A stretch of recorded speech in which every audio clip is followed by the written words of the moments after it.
Selamat malam Bapak Ibu dan saudara-saudara sekalian. Senang bisa kembali bersama dengan Anda malam ini. Saya mengantar Anda menuju ke peraduan malam dengan renungan yang akan kita dengarkan bersama, nyambung dengan Allah Bapa. Allah mendidik orang percaya sebagai anak-anaknya agar dapat mengambil bagian dalam kekudusannya. Proyeksi ini sama artinya dengan menjadi seperti Yesus.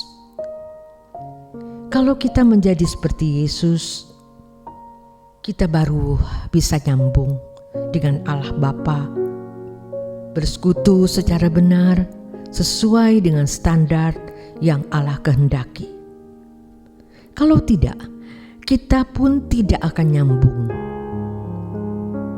Jadi kalau Yesus dikatakan jalan dan kebenaran dan kehidupan, itu bukan hanya berarti bahwa Yesus mengampuni dosa kita, membawa kita kepada Bapa, membenarkan atau menganggap benar, melainkan Dia juga menaruh Roh Kudus dan mengajarkan kebenaran di dalam diri kita agar kita bisa sampai kepada Bapa.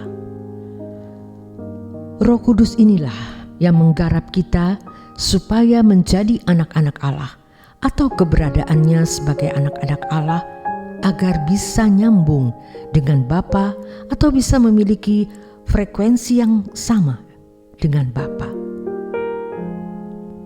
Seorang anak yang diadopsi menjadi anak seorang bangsawan, statusnya menjadi bangsawan. Namun, anak itu harus berubah sikap dan perilakunya. Perubahan itu terjadi tidak secara otomatis, dan setelah menjadi anak bangsawan, ia harus berjuang dengan belajar untuk dapat bersikap dan berperilaku sebagai bangsawan. Hal ini dimaksudkan agar bangsawan yang mengangkatnya sebagai anak dapat nyambung dengan dia. Inilah yang dikehendaki dan dilakukan oleh Bapa kepada kita. Kita tidak cukup sekedar menjadi orang Kristen yang dibenarkan, tetapi harus mengalami perubahan agar dapat nyambung dengan Allah Bapa. Banyak orang Kristen yang sudah puas dengan statusnya sebagai anak-anak Allah dan merasa sudah dibenarkan. Mereka tidak melakukan perjuangan untuk mengalami perubahan. Banyak orang Kristen yang sibuk sendiri dengan hal-hal duniawi yang tidak membawa dirinya kepada perubahan. Bahkan tidak jarang banyak orang yang sangat sibuk pelayanan tetapi tidak mengalami proses perubahan untuk menjadi seperti Yesus. Bapa itu sabar sekali mendidik kita. Walaupun kita sering menolak didikannya, Dia masih memberi kita kesempatan. Selama pintu anugerah belum tertutup.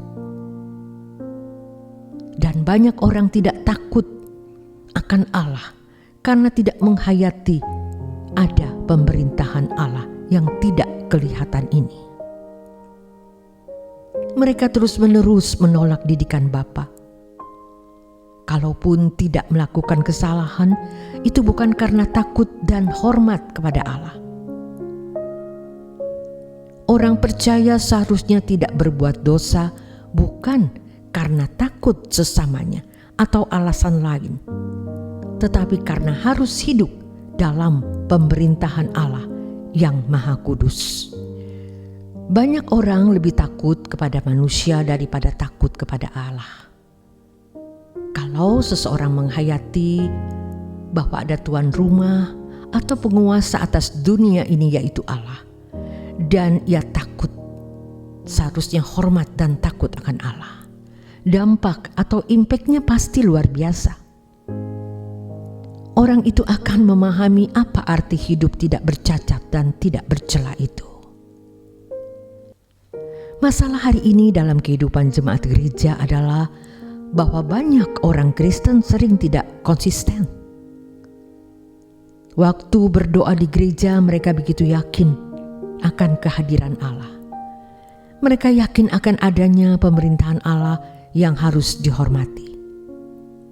Namun, pada saat sudah di luar gereja, saat sudah sendirian dan tidak ada mata memandang, apalagi kepepet, mereka menjadi permisif. Akibatnya, mereka melakukan kesalahan terus-menerus dan tidak pernah benar-benar hidup, tidak bercacat dan tidak bercela. Ini yang membuat mereka tidak dapat nyambung dengan Allah. Terkait dengan hal tersebut, pertanyaan penting yang harus dikemukakan adalah bagaimana kita bisa konsisten menghayati adanya tuan rumah ini? Bagaimana kita bisa memiliki keyakinan yang kuat dan kokoh bahwa ada tuan rumah? Kita harus hanya memiliki satu agenda. Agenda hidup kita hanya satu, yaitu menjadi anak-anak Allah yang keberadaannya seperti Yesus. Firman Tuhan mengatakan, Ia datang kepada milik kepunyaannya, tetapi orang-orang kepunyaannya itu tidak menerimanya. Tetapi semua orang yang menerimanya diberi kuasa supaya menjadi anak-anak Allah, yaitu mereka yang percaya dalam namanya, orang-orang yang diperanakan bukan dari darah atau dari daging, bukan pula secara jasmani oleh keinginan seorang laki-laki, melainkan dari Allah. Yohanes 1 ayat 10 menyatakan, Ia telah ada di dalam dunia dan dunia dijadikan olehnya, tetapi dunia tidak mengenalnya.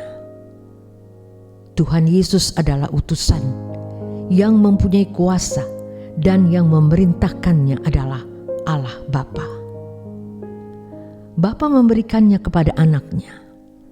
Lebih lanjut, sekarang kita bertemu dengan pemilik kehidupan ini.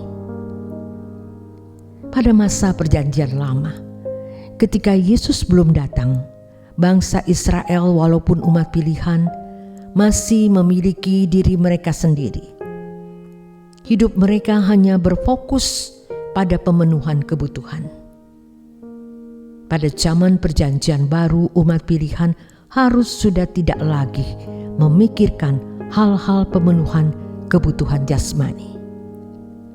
Fokus dan orientasi berpikir orang percaya hanyalah hidup menjadi seperti Yesus dan langit yang baru dan bumi yang baru. Kita tidak cukup sekedar menjadi orang Kristen yang dibenarkan, tetapi harus mengalami perubahan agar dapat nyambung dengan Bapa. Nikmati malam ini, malam yang mengantar Anda menuju keperaduan malam. Tuhan Yesus memberkati.